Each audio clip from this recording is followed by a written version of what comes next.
The only thing people are talking about more than politics right now is no content book policy updates from IngramSpark and the speculation that surrounds them. So if you're wondering, are no content books ending? Then stick around.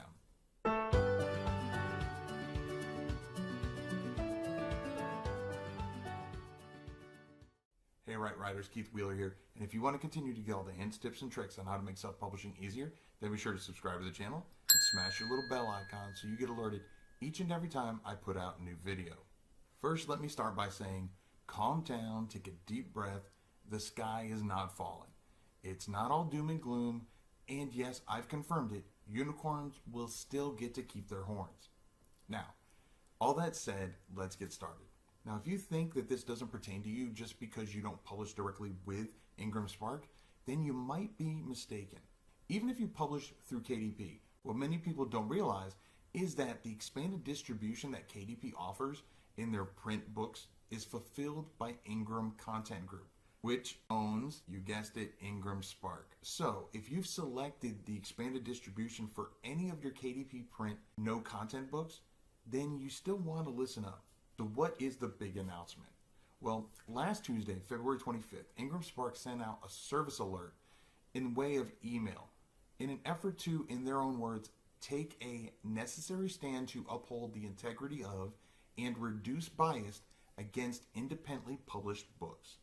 To align with our industry's needs for content integrity, we will actively remove print content from our catalog that does harm to buyers and affects the reputation of our publishers and retail and library partners. Wait, let me just stop right there. Basically, what it's saying is that there are self-publishers out there that are cramming 10 pounds of garbage into a 5-pound bag. Does this surprise anyone? I mean, we've spoken about this on the channel again and again about how there are bad actors out there that are just trying to throw up as much crap as possible in hopes of getting some sales. Instead of doing their due diligence, their research, making good covers and interiors, basically they're focusing on quantity over quality. Moving on, the statement continues, and here's where I've seen the pitchforks and shovels really come out. As of April 27th, 2020, the below criteria describes the types of content that may not be accepted going forward. Let me repeat that. That may not be accepted going forward. There's a huge difference between what will not and what may not be accepted. Now, the announcement goes on to list what may not be accepted. Number 1, summaries, workbooks, abbreviations, insights, or similar type content without permission from the original author. Wait, let me get this straight. So I can't write a summary book and a workbook about Harry Potter without the writer's consent? Of course not. It's intellectual property. Of course I can't. So that really shouldn't be that big of a shock to anybody who is serious about this industry. Number 2, books containing blank pages exceeding 10%, notepads, scratch pads, journals, or similar type content. Now here's where I see some real concern. And I understand, trust me, I've got quite a few line journals out there. Many of them are 100% line journals. Or if you're doing a scratch pad or a sketchbook, then yeah, maybe the entire content is completely blank. So I understand the concern there, and I will cover that a little bit later. Number 3, books or content that mirror or mimic popular titles, including without limiting, similar covers, cover design, title, author names, or similar type content. What does that mean? What it means is something we've covered on this channel quite a few times, which is just because you go out there and you see that there's a book or a journal that's really selling, it's doing really well, don't just copy it. Matter of fact, I actually did a video collab with Dale from Self-Publishing with Dale, where I covered some of the things not to do in no content books.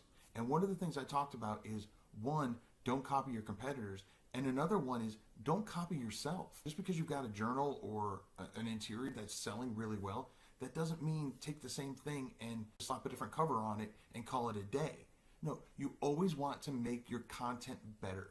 So again, looking at your book reviews, looking at your competitors' book reviews, figuring out what you can do to make what you already have or what they have better. So again, this line item is don't copy, don't mimic other people's stuff.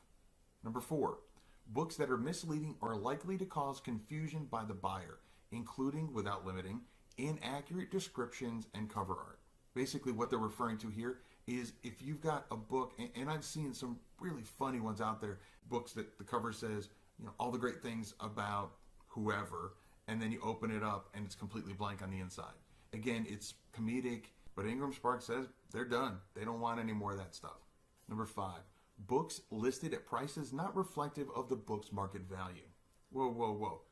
Do you mean that I can't take my line journal and sell it for $50? Like, what kind of crap is that? Yeah, so again, it's a lot of these things are just common sense, and you can tell that they really put some time into it and really calling out those people that are doing things the wrong way. Number 6, books scanned from original versions where all parts contain illegible content to the detriment of the buyer. Does this mean that I can't do a history book where I'm taking old original pictures and scanning them in? No, absolutely not. What it means is that if the entire book is illegible, that is poor quality to sell to a customer. And IngramSpark wants no sign of that, which just goes to show I didn't even know this was a thing, but apparently there must be people out there doing this. Otherwise, they wouldn't feel the need to put it in their list. Number 7, books created using artificial intelligence or automation. Now, this is kind of broad and a little bit vague. So if you go over to the FAQs, you'll see that they clarify a bit more. Also referred to as mass uploads or mass production content. An example is content created and automated customization, such as using scripted or coded processes and or templatized content with little to no variation from title to title.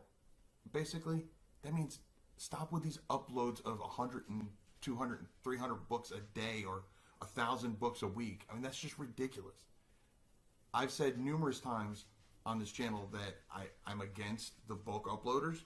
I understand that we do need to work a little bit in as far as quantity, but not when it hampers the quality of the content. Matter of fact, I actually had a company reach out to me, both wanting me to promote their product as well as offering to be a sponsor of the channel. And I turned them down because they teach about, and they actually have software about mass uploading. And I'm completely against it, and I think it goes against everything that should be done in this industry. If you're in it just for the quick buck, there's a lot easier things to do than to do self-publishing. So why did they do this? Well, just like every other business, including you and I, they're in it to make money. Just think of how much money that they spend paying their employees to review these mass uploaded interiors with very little, if any, differences, just for them to get put up on the marketplace and not sell. So they're making no money, but they're spending money paying their employees. Also, just like any good business, they want to give their customers the best experience possible. Basically, they're doing the spring cleaning.